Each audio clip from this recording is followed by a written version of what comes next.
अयि गिरि नंदिति नंदिति मेदिनि विश्व विनोदिनि नंदनुते गिरिवर विंध्य शिरोधिनि वासिनि विष्णु विलासिनि जिष्णुनुते भगवति हे सिथि कंठ कुटुंबिनि भूरि कुटुंबिनि भूति कृते जय जय हे महिषासुर मर्दिनि रम्य कपर्दिनि शैल सुते।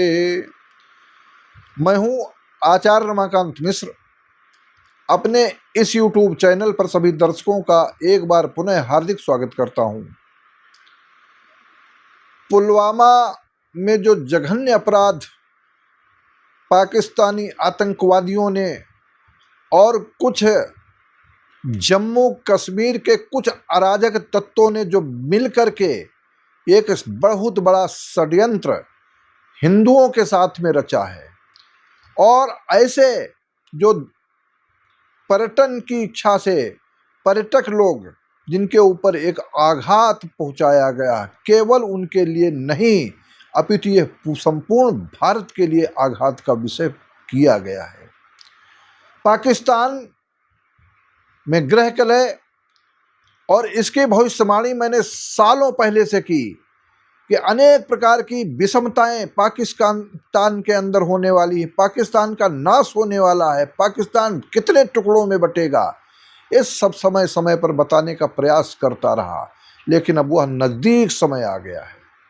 और इसके लिए भी मैंने ज्योतिषीय गणना के आधार पर, ज्योतिष बिंदुओं के आधार पर, बदलते हुए सौरमंडल में ग्रहों के चक्र के आधार पर मैंने कहा है, जैसे ही शुक्र का मीन राशि में उच्च राशि में आना भारत के लिए कितना प्रबल होगा, और साथ ही साथ राहु की साथ में युति है, सूर्य संचरण कर रहा है। अब मेष राशि का सूर्य उच्च राशि 14 अप्रैल से 14 मई के मध्य में जब मेष राशि का सूर्य होता है, लेकिन जब हमारे देश के यशस्वी प्रधानमंत्री नरेंद्र मोदी की कुंडली का विश्लेषण करता हूं, देखता हूं उनका जो वृश्चिक लग्न है, और वृश्चिक लग्न के कुंडली में षष्ठम भाव में सूर्य गोचर कर रहा है। सूर्य षष्ठम भाव में जब गोचर करता है तो शत्रु विनाशक योग बनाता है, शत्रु हंता योग बनाता है।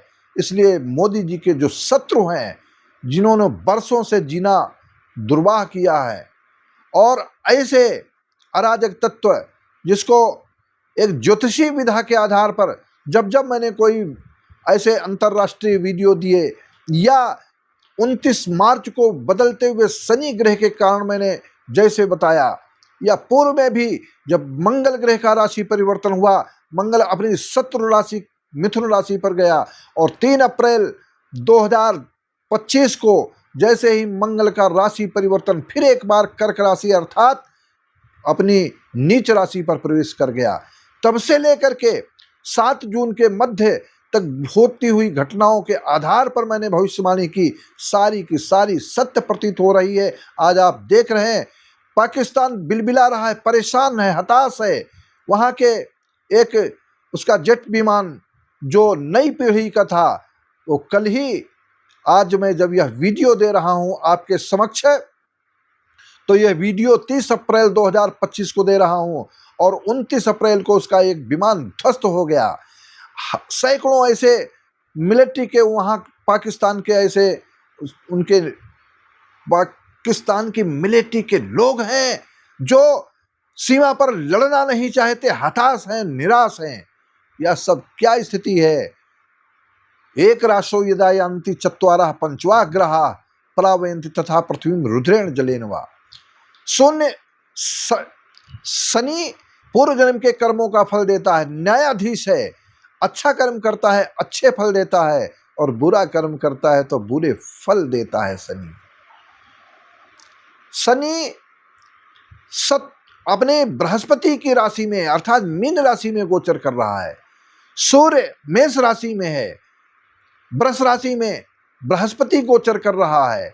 मोदी जी की कुंडली के आधार पर इनका लग्नेश और षष्ठेश जो मंगल है वो भाग्य स्थान पर है, यद्यपि नीच का है, तो लोगों ने नीचता की, उसका परिणाम क्या होगा कि उस नीचता के परिणाम में पाकिस्तान का पूर्ण विनाश होने की स्थिति में है।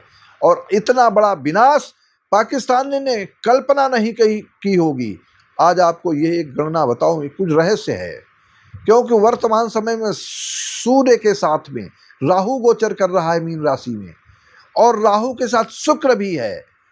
तो ऐसे जो आज के 10-20 वर्ष के जो पाकिस्तान के आतंकवादी, बहुत बड़े से बड़े आतंकवादी छुपे हुए होंगे, बिलों में छुपे होंगे, खोद करके बाहर आ जाएंगे। ये मेरी ज्योतिषी गणना है। और खोद करके भी ऐसे पाकिस्तान चाहे जहां छिपा ले, यहां से लेकर के चाहे जहां पर वो ले जाए, लेकिन उनका अब समय नजदीक आ गया है। देख लें, बच लें, कैसे बचेंगे, कहां से स्थिति, उनके बचने की स्थिति नहीं दिखाई पड़ती पाकिस्तानियों की। और कितना बड़ा, अगर उन्होंने, कारण क्या है, नीच में मंगल है, और नीच राशि में जब मंगल होता है तो ऐसे समय में युद्ध भी, क्योंकि मंगल ग्रह ऊर्जावान है, तेजवान है, रक्त पिपासा का प्रतीक है, तो मंगल के प्रभाव से युद्ध की विभीषिका बन चुकी है। तो मंगल ही मंगल करेगा अपना एक प्रहार, और उस प्रहार के माध्यम से ऐसी स्थिति उत्पन्न हो जाएगी कि आप देखेंगे कि अनेक प्रकार की विघ्न बाधाएं पाकिस्तान के सामने खड़ी होंगी, हजारों के हजार लोग भागेंगे, और सेना के ऐसे कर्मचारी अस्त्र शस्त्रों को छोड़कर भागेंगे, और परिस्थितियां उनके सामने दयनीय होने वाली हैं। कुछ थोड़ा बहुत नुकसान दोनों तरफ से होता है, हो सकता है, लेकिन प्रभु की कृपा से आप ये देखते हुए पाएंगे, ज्योतिषी गणना का आधार है भारत इनको हताश कर देगा, पाकिस्तानियों को निराश कर देगा, संपूर्ण तरीके से पाकिस्तान नष्ट होने की स्थिति में है। ये एक ज्योतिषी गणना है आपके समक्ष। मैं अपनी इस ज्योतिषी गणना के आधार पर जनता के आग्रह पर वीडियो समय समय पर दे रहा हूं, देता रहूंगा। कोई भी ऐसी नई गणना ज्योतिषी आधार पर अगर प्रतीत होती है, दर्शित होती है, आपको बताऊंगा, और समय पर के पूर्व बताऊंगा। क्या हो सकता है, क्या एटम बम चलेंगे, क्या ऐसी विषम परिस्थिति आ जाएगी। भारत ने अपना रवैया बदल दिया है। पहले कहता था कि मैं पहले नहीं चलाऊंगा, जब तुम्हारे ऊपर कोई एटम बम चला देगा, परमाणु बम चला देगा, तब आप चलाओगे। माने काल कलवित यहाँ हो जाएंगे लोग, सारे शहर नष्ट हो जाएंगे ऐसी स्थिति में। लेकिन नहीं, अगर पाकिस्तान ने, जहाँ वहाँ के बहुत से जो नेता हैं, छोटे भैया नेता हैं, कहते हैं कि मैं, हमारे पास एटम बम है, तो भारत के पास में क्या है? भारत के पास एटम बम नहीं है। पाकिस्तान पूरा का पूरा नष्ट करना चाहते हो तो देखो क्या होने वाला है। सूर्य के साथ में बैठा हुआ राहु ग्रहण योग तो बनाता है, लेकिन ये ग्रहण लगने वाला है पाकिस्तान के ऊपर। ऐसी ज्योतिषी गणना के आधार पर आप सभी बंधुओं से, मित्रों से आग्रह करता हूं कि हमारे इस चैनल को अधिक से अधिक सब्सक्राइब करते हुए वीडियो को शेयर करें। बहुत बहुत धन्यवाद।